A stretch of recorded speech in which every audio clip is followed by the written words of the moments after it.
दुसरे मित्र राजेश पाटील, व्यवस्थापकीय संचालक MSRDC, सन्माननीय व्यासपीठ, थोडं वेळ कट करतो, जमलेले बंधू आणि क्षणांचा ठाव घेता घेता माणसं हृदयात घर करतात. क्षणांचा ठाव घेता घेता माणसं हृदयात घर करतात. शब्द मागे पडतात आणि स्मरणांच्या पाऊलखुणा उमटतात. हे प्रवास असतो, फक्त नोकरीचे नाही, ते असतात एकत्र चाललेल्या आयुष्याचे, जिथे सहवास असतो, हास्य असतं आणि प्रत्येक क्षण शिकवण देऊन जातो. आज अशाच एका प्रवासाचं सुंदर वळण आपल्या समोर उभा आहे. त्याचं नाव आहे संजय कापकर.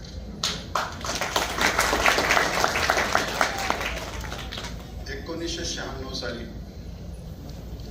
आम्ही धुळ्यासारख्या आदिवासी जिल्ह्यामध्ये आमचा संगम झाला. प्राध्यापक म्हणून आम्ही तिथे भेटलो, पहिल्यांदाच भेटलो.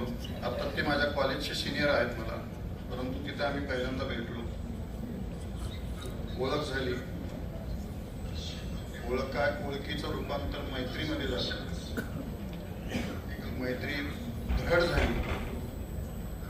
सुरुवातीला जेव्हा आमचं इंट्रोडक्शन झालं, मला हेवा वाटला. अत्यंत देखना, लाल बुंद चेहरा, येणार आहे पण, आणि रांगडा आवाज. चेहऱ्यावर वाटतो फार सौम्य आहे, बोलला की सोलापूर. अशी आमची ओळख झाली. ओळखीचं रूपांतर मैत्रीत झालं. मग आरे तुऱ्यावर गेलो आणि तुम्हाला सांगतो, आमच्या मैत्रीचं ते पहिलं पर्व होतं. एवढं हसलो आम्ही. त्या 2च वर्ष आम्ही एकत्र होतो तिथे, पण आम्ही आयुष्यभर जेवढं हसलो असेल त्याचं 25% आम्ही तिथं हसलो. छोट्या छोट्या गोष्टीवरून हसायचो. संजय आमच्या सिव्हिल इंजिनिअरिंगमध्ये एक स्ट्रक्चर नावाचा प्राणी, भयंकर अवघड, आणि तो ते विषय शिकवायचा. इतका लिहिल्या शिकवायचा. मला संदीपनं सांगितलं की त्याचा वर्ग फुल भरलेला असायचा, आणि क्लास झाला तरी मी लवकर सोडायचं नाही. त्याच्यानंतर माझा क्लास असायचा, लवकर सोडायचं नाही, कारण त्याचे प्रॉब्लेमच सुटलेले नसायचे. विद्यार्थी एकदम प्रिय. जेव्हा जेव्हा त्याच्या केबिनमध्ये जायचो तेव्हा विद्यार्थ्यांचा गरडा असायचा. वहिनी नुसता विद्यार्थ्यांचाच नसायचा. त्या काळी नुकतंच 30% रिझर्वेशन सुरू झालं होतं. त्याच्याही पुढे वहिनी. आणि त्या काळात इतक्या वर्षात सरांना वरिष्ठ अधिकाऱ्यांची वाटली नसणार. नक्कीच आता तुमच्या एक एक वाक्यांची त्यांना भीती वाटत असणार. शेजारी सौभाग्यवती बसलेल्या आहेत. काल सांगितलंय त्यावेळेस लेक्चरर म्हणून सुद्धा 30% महिला सिलेक्ट झाल्या. बरं, हा तेव्हा जिथं आला तेव्हा त्याला एक ऑलरेडी मुलगा झाला आणि वहिनी फॅमिली वगैरे आणलेली नव्हती. आणि त्या सगळ्या महिला लेक्चरर, त्यातल्या ज्या अनमॅरिड होत्या, त्यांना वाटायचं की हा अनमॅरिडच आहे. सगळ्या त्याच्या भोवतीच असायचं. आणि मी आमचं म्हणजे शिबिर आणि आपल्या जवळजवळच ना, मी कशाच्या निमित्ताने तिकडे गेलो, यांचं चालली कुजबुज. मी म्हणायचं मी इथं अनमॅरिड आहे.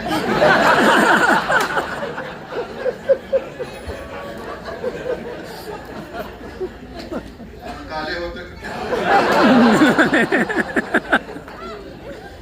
मला हेवा वाटायचो. मी आपण जरा व्यायाम करून शर्ट वगैरे जाण्याचा प्रयत्न करायचो. म्हणलं जाऊ दे, असं एखाद्याचं भाषिक जड असतं, सोडून दिलं. मग आमचे नाते फार जवळ झाले. एक मित्र कसा असतो,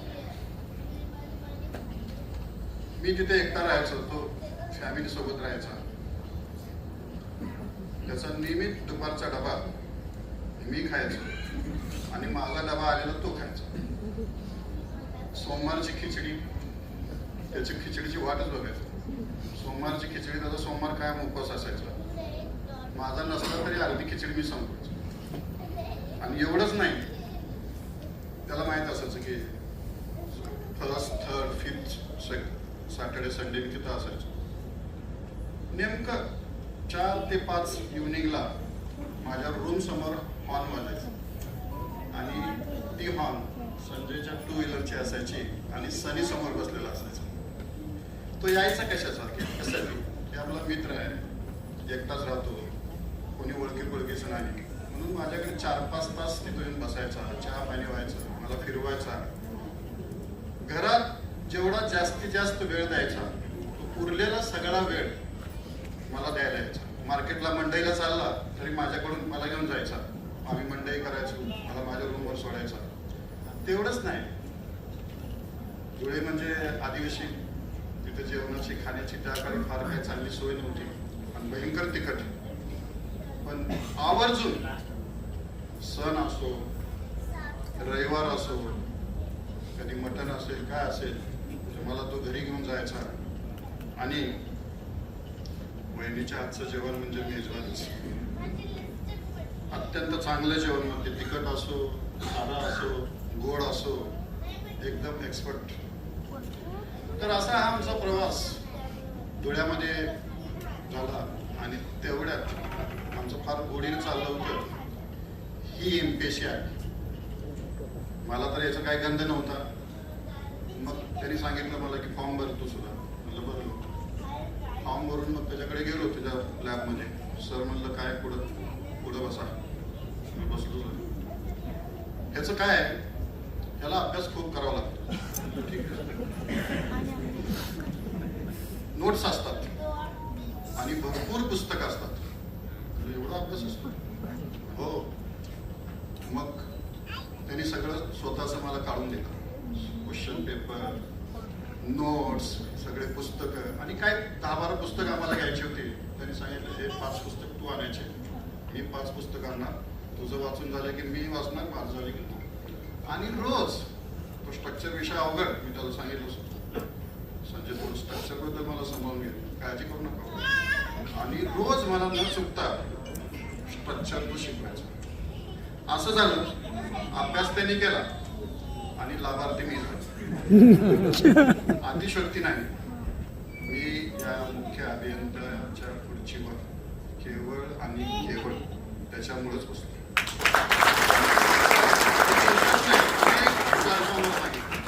तो जर नसता माझा मित्र त्यावेळेस झाला तर कदाचित मी आतापर्यंत डिग्री मोठा झालेला प्राध्यापक असतो.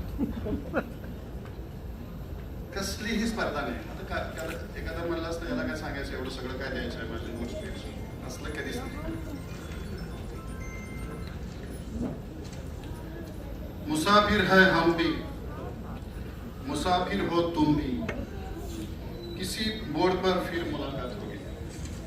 काय झालं, 98ला माझं इंजिनिअरिंग कॉलेजमध्ये प्राध्यापक म्हणून सिलेक्शन झालं आणि मी तिथून कराडला आलो. आणि आमच्यामध्ये मग गॅप पडला. पण तो गॅप फक्त फिजिकल होता.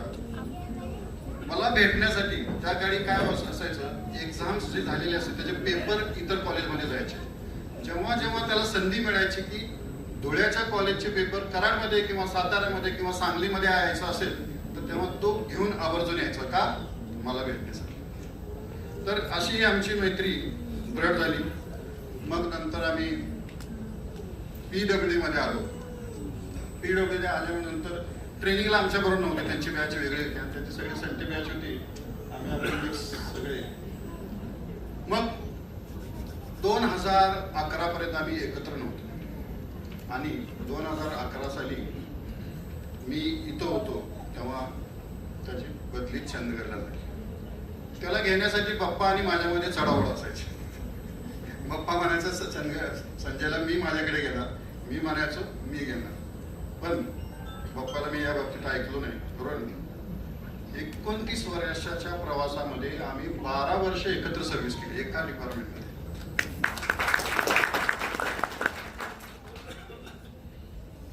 मग 2011ला आम्ही भेटलो. आमच्या मैत्रीचा दुसरा अध्याय सुरू झाला. आणि आता जसं आमच्या संजय मित्रांनी सांगितलं, आनंदरावांनी सांगितलं, बटर क्लबचे आम्ही मेंबर झालो. आणि बटर क्लबचे मेंबर झाले म्हणले की आता त्यांनी सगळं एक्सप्लेन केलं काय आमचं बटर क्लब आहे. त्या उभ्या नोकरीमध्ये बरेच लोक असं म्हणतात, मला फार काम आहे, मला फार टेन्शन आहे, मी फार त्रासात आहे.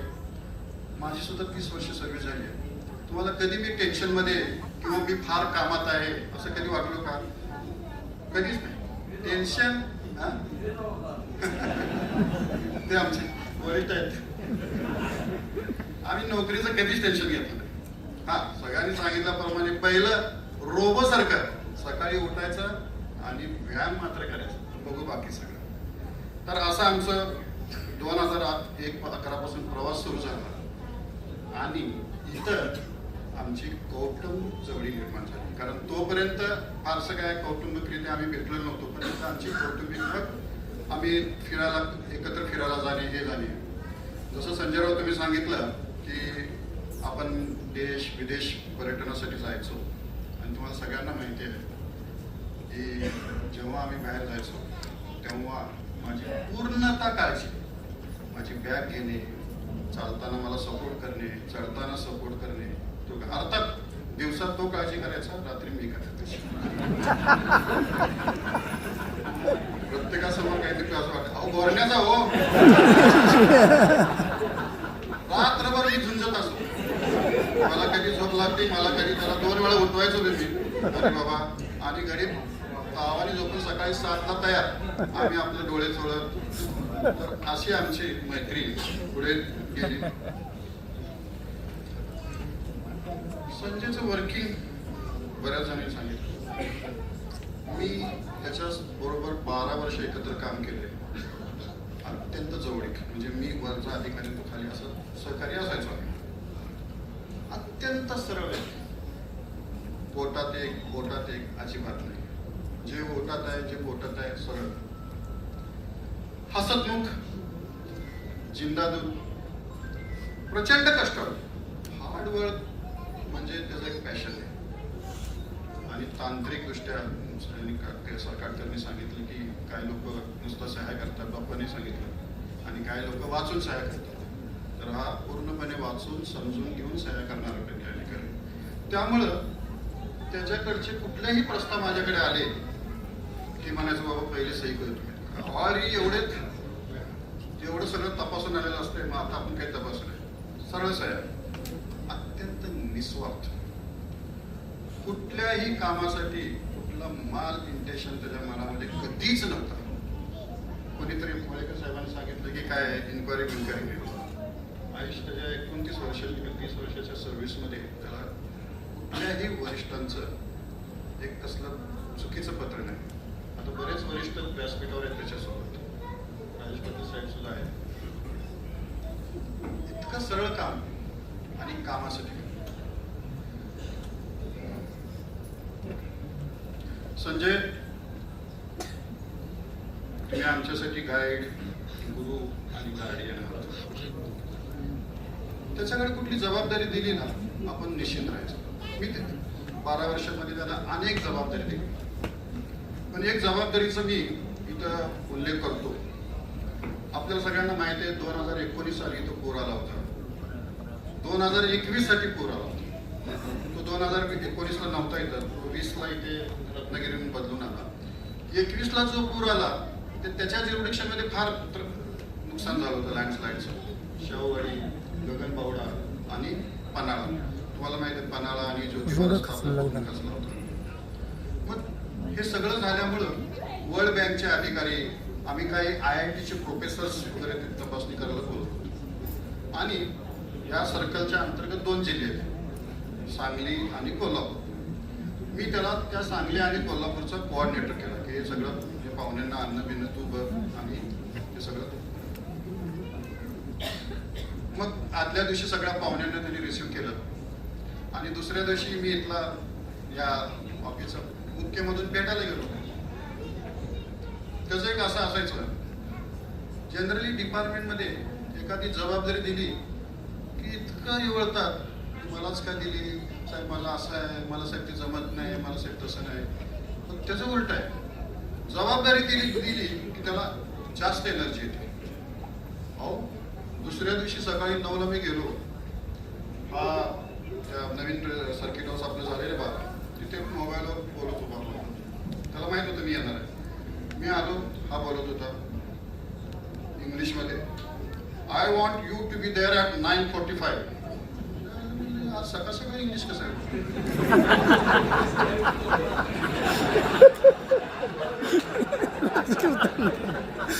पाहुणे कुठे आहे? पाहुणे कुठे आहे? Go inside. ओळख बी ती ना हो. आत गेलो, म्हणलं जावा तर आपलं ह्याचं चालू आहे जोरात. आत गेलो, त्या लोकांना मी आपलं ओळख करून देणार तेवढा आत आला. बरोबर आला ते हिंदी इंग्लिश, हिंदी इंग्लिश. आता हिंदी बद्दल तर सायली सांगेल बाबा, मी काय बोलत नाही. माझी काय अवस्था झाली असेल.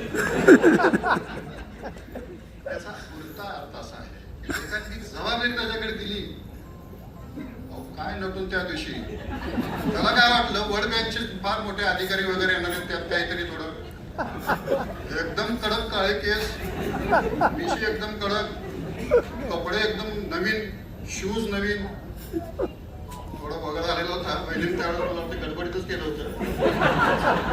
जणू काय मुली बघायला चालल्यासारखी तयारी, असं तयारी त्याची असायची आणि इतकं मन लावून काम करायचं, त्यामुळं आपण एकदम निश्चित राहायचो.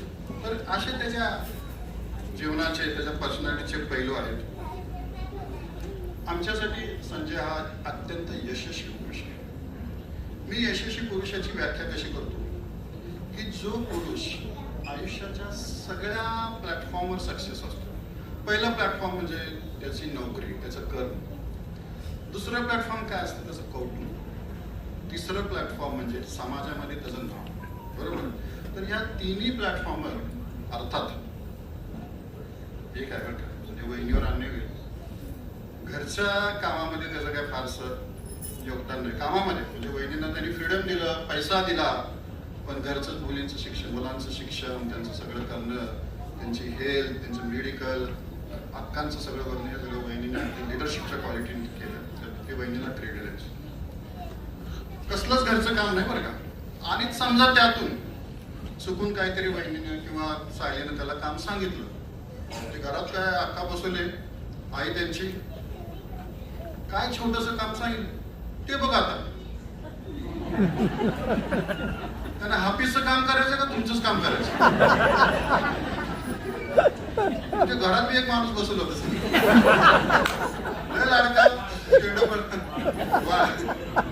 तर असं. म्हणून या तिन्ही क्षेत्रामध्ये तो सक्सेस आहे. म्हणून माझ्या दृष्टीने तो अत्यंत यशस्वी पुरुष आहे. आणि हल्ली काय झालंय, ते आमच्यासारख्या किंवा आपल्यासारख्या जे यशस्वी पुरुष आहेत, त्यांचं यशस्वी कशामध्ये मोजतात? मुलांचं कर्तृत्व काय त्याच्यावर मोजतात. तिथं बघितलं तर आता सगळ्यांनी सांगितलं, मोठा मुलगा PhD करतो, नोकरी करत करत PhD करतो. आणि तुम्हाला सांगतो, तो अत्यंत चांगला संगीत विशारद आहे आणि तो इंटरनॅशनल लेवलचा शेफ आहे. त्याला काय ट्रेनिंग नाही ना काय. लहानपणी जेव्हा मी त्याच्या घरी जायचो ना, तो कायम कुकर बरोबर खेळत असायचा. आणि ते आता त्याच्यामध्ये आलं, तो अत्यंत चांगला शेफ आहे. आणि दुसरी ही मुलगी सरस्वती, महालक्ष्मी, पार्वती, या सगळ्यांचं मिश्रण. हिला USA मध्ये MR साठी अत्यंत चांगल्या युनिव्हर्सिटी